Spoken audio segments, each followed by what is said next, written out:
running channel. I've been wanting to start a running channel for a while now. As you can see, I have done many half marathons and full marathons, but just last week I completed and won my first ever 50-mile ultra marathon.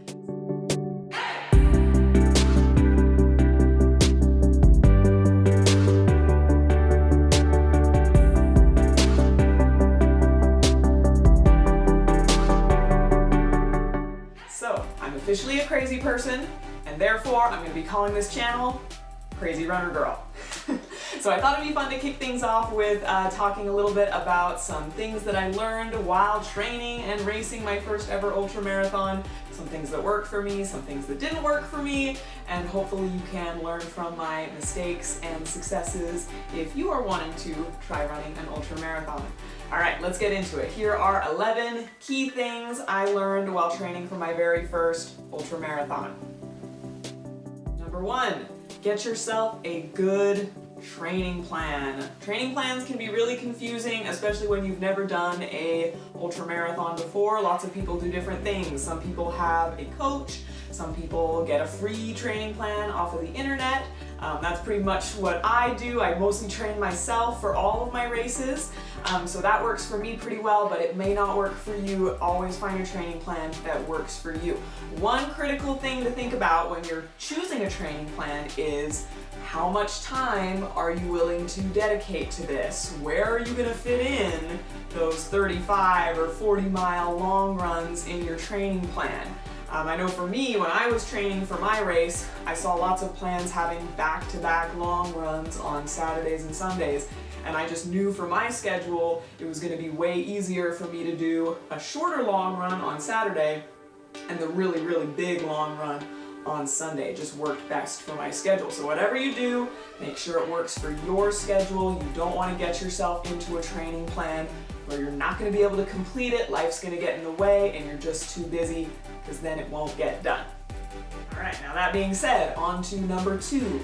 Things will go wrong in your training. There's pretty much nothing you can do to prevent this. I don't think anyone in the history of the universe has ever completed a training plan 100% perfectly. Maybe you didn't ever have to cancel a run, but there's always going to be some run you could have run better, some interval you could have run faster. Maybe you didn't sleep well the night before one of your runs and it just didn't go exactly how you wanted it to. Now that being said, don't let it dampen your spirits. Can't change the past, what you did last week, yesterday. Just keep thinking about your next run, what you're gonna do tomorrow. I know for me, I had a huge problem in my training. It was the very first time I was trying to run 35 miles. 2 miles into my run, I tripped, sprained my ankle, fell down, had to cancel the whole run. The next day, my ankle looked like this. I was in a lot of pain. I had to put myself in a medical boot for 2 days, but luckily when I was able to get in and see the doctor, turned out nothing was broken, it wasn't a bad sprain, it was pretty minor, so within a week I was able to run short distances again. Had to keep it pretty easy for a couple of weeks, but I was able to get in the training I needed to do. I still did my 40-mile peak run a couple weeks later, and my ankle was okay. So whatever happens in your training, try and not let it stop you. Try and keep going. Do whatever you can do. Number 3, keeping yourself motivated, especially on those incredibly long runs that you need to do in training for an ultra marathon. Things can get really boring. So a lot of runners like music. Music is great, but especially on those really long runs, I found that music get really boring. My ears would get kind of fatigued from listening to music all the time. So audiobooks is another really great choice. Sometimes those can keep your attention better focused, will be a little bit more distracting from the running, and help keep you motivated a little bit longer. If you have a storm come in, if you're training in the winter like I was, and you have to get relegated to the treadmill every once in a while to do a long run, that can be really torturous, and I would definitely recommend get yourself a really good show to watch while you're on the treadmill. Make sure you've got a tablet or something set up there. Whatever it is, for me, I like something really action-packed, maybe some good music in it or something like that, just to keep you going and keep you energized while you are doing the mill. Number 4, don't neglect recovery. One of the most important things I learned training for this ultramarathon is do not let small pains turn into big pains. Those small little twinges when you're running and something hurts just a little bit that hasn't hurt before, do not ignore it. Do whatever you need to do. Get some ice on there, stretch it out, maybe get your foam roller, maybe do a little massage, whatever you need to do to deal with those small pains while they are small. And if something persists, get yourself to a physical therapist or a doctor if need be as soon as possible. I know for my training, I had to go see my physical therapist, who I love, twice for some small pains that had been persisting for several weeks, and each time going and doing that made a huge difference. This is something I've not really been very good at in previous training blocks, and I think doing this for the first time and really taking those small pains seriously saved my butt, or in this case, my hips and my feet, multiple occasions in this training run. So don't neglect it, take care of your body, listen to your body when it gives you those signals, and stay injury-free. Number 5, nutrition. Really, really important in the ultramarathon distance, more so than in the marathon, I think, for sure. Things that have worked for me. Number 1, Gatorade over water. I think water works really good for half marathon for sure, and marathon as well, pretty good. But definitely on the ultramarathon, Gatorade over water. You just need those extra calories from the Gatorade. It's really hard to take in enough calories when you're running for that long. Your stomach gets upset if you try and put too much stuff in there. So getting those extra calories from Gatorade can really give you a boost to getting towards your calorie total that you need to be at. Number 2, gels. Gels work really good for me. I mean, for most people, honestly. I like goo gels.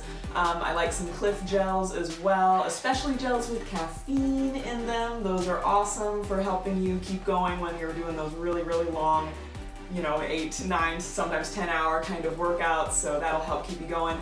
Also, real food can be good in an ultramarathon. Sometimes that upsets people's stomach when they're really cruising in like a half marathon kind of distance. But when you're going really slow at the ultramarathon, real food can be good. I like granola bars. Some nuts can be good because they've got some fat in them, and those slow burning calories can help keep you going for longer.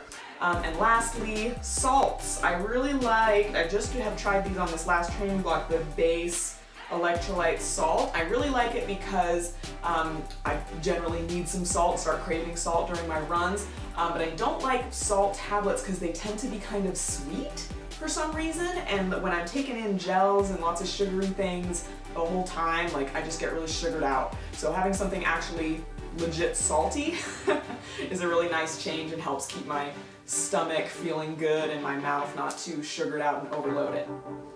Alright, now this is all just what works for me, so whatever works for you is going to be what works for you. Try it out on your long runs, bring whatever nutrition you want to bring for your race, and make sure you're using that same stuff in your training.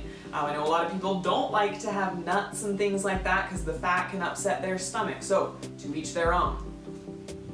Number 6, get enough sleep. So crucial for recovery. I know I personally am a little bit extreme. I like to get 9 hours of sleep every night. That's just what works best for my body when I'm training at this kind of level. But whatever works for you, make sure you're giving your body the amount of sleep that it's used to, the amount of sleep that it needs. Or if you don't, it will not be cooperating with you when you want it to. I know one time in my training, I just couldn't sleep one night. I only got probably 4 hours of sleep that night, and then I had to go run 30 miles that day. And it was pretty miserable, not very fun. My body was not cooperating with me, and I pretty much just barely got it done. So that's a really crucial piece of training and recovery for sure. Number 7, strength training. Do it. So important. This is definitely one thing that I hate doing, and I pretty much have to force myself to do it, especially in this training block. I knew if I didn't do it, I was gonna have injuries galore. So I finally got myself to do 2 30-minute strength training workouts a week, which I know is not a huge amount, but it definitely made a huge difference in this training block to have that strength training consistently happening in training. Whatever it is for you to boost your strength training, maybe it's doing 3 10-minute workouts a week, whatever it is, it will definitely help. Squats, lunges, core work, that kind of stuff is super crucial for injury prevention and just speed as well. It'll help you get faster. So whatever you can do to get it in, do it. I always have a playlist special for my strength training that's all my favorite songs, so it helps me get it done and not be as tortured while I'm doing it. So that's definitely a huge help for me. And I can do another video later on if you guys want me to delve a little bit more deeper into what specifically I do for my strength training program. If that's something you guys are interested in, drop a comment down below and let me know. Thanks. Number 8, avoid blisters. That is one of the worst things that can happen to you when you're running. I pretty rarely get blisters these days, but when I do, it's just the worst. It takes forever to heal them all the way, especially if they're big. So try to avoid them at all costs. I use 2 products to do that. Number 1, Run Goo, which is specifically for my feet. You just kind of slather it on. It's pretty waxy, so it'll stay on all day long, will not sweat off. I wore this on the 50 miler, and seriously, at the end of it, it had made a huge difference. I could still tell that it was on my feet and working. I got a couple of really small blisters, but nothing too extreme. Number 2, just for general chafing, I carry around one of these little guys, which I actually make myself. It's just a little running balm made of like beeswax, shea butter, Vaseline, that kind of thing. And I like it because it's just really easy to carry around. And if you start feeling anything chafing while you're running, you just pull it out of your shorts and apply it where needed. So really helpful 2 products for me, avoiding blisters. Number 9, stop caring about your speed. When you're doing an ultramarathon, especially your first one, finishing is always the top priority. So whatever you need to do to finish, maybe you need to walk some, maybe you have a run-walk plan, maybe you need to just slow down, maybe you just need to give up on running altogether and walk to the finish. Whatever you need to do to finish, do it. You're not going to be running anywhere close to your marathon speed anyway on your first ultramarathon, so just let it go. Don't be embarrassed about running slow. Don't be embarrassed about training slow. Get the distance in and you will finish. Number 10, study the course. This can apply to both your training in advance and also on the actual race day. For your training, I mean things like, does your course have a lot of hills? If so, you probably need to be training on hills. Does your course run on a lot of technical trail kind of terrain? If so, you need to be training on technical type trails. Not necessarily all the time. Obviously, we can't always get out to exactly what the course is going to be, but at least on a few of your runs, try to do some kind of course simulation as close as you can get to the course. I was able to actually drive down to the actual course itself and run my big 40-mile run on the course, so that was super, super useful. If you can do that, I strongly encourage it. It really helped me feel a lot more confident. Also, in regard to the actual race day, know your course as far as where are you going? A lot of ultramarathons do not have race staff posted at all the turns. Sometimes they're out in the wilderness and there's just not really a whole lot to tell you where you're going. So know your course. For me, I programmed my course into my watch so it would tell me where to turn. And that worked really well, except for a couple of times when my watch got confused and it kind of led me astray just a little bit in a few spots. So I really could have, in hindsight, studied the course a little bit more on my own with my own brain and not relied quite so much on my watch. But hindsight's 20/20. You can't always do it perfectly, and it wasn't really too bad. So for you guys, know your course, study your course in advance, train on your course as much as possible. Number 11, be willing to fail. I know this one sounds kind of weird, but bear with me for just a second here. What I mean by that is, a lot of times when you're doing your ultramarathon, you have a time goal, like, oh, I want to run this certain pace, I want to run this certain time, and you might be doing your race, like me, and start to get signals from your body that say, I need to slow down, I need to take it a little bit easier here, the heat might be affecting you if it's a little bit different from what you were training in, something like that might happen, and if it does, let it go. What that time goal was, let it go. Let yourself fail at that. It's okay to fail. The top priority should always be finishing. If you can, fail at whatever other goals you need to in order to get that finish. And maybe you can't finish. Maybe you DNF your first ultra marathon, and that is okay. Failure is okay. I know me personally, I DNF'd my first ever marathon that I ran when I was 16 years old, and right as I was driving home from that race, feeling super upset that I couldn't do it, signed myself up for another marathon, and that one I did finish. So whatever you fail at, don't let it get in your way. Let yourself fail, and that will actually help you to succeed in the long run.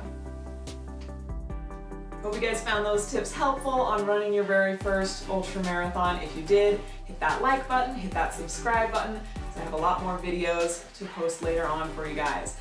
Later on, I'm going to be posting pretty soon a review video of the brand new Nike Vaporfly Next Percent 2 that just got released. I managed to snag a pair in my size of the limited edition color that just got released a couple of weeks ago, so I'll be posting that video pretty soon and comparing it to the Vaporfly 1 and the Alpha Fly as well. So if you're interested in that, go ahead and hit that notification bell icon so you'll get a notification when that video goes up. Thanks for watching, and I'll see you later.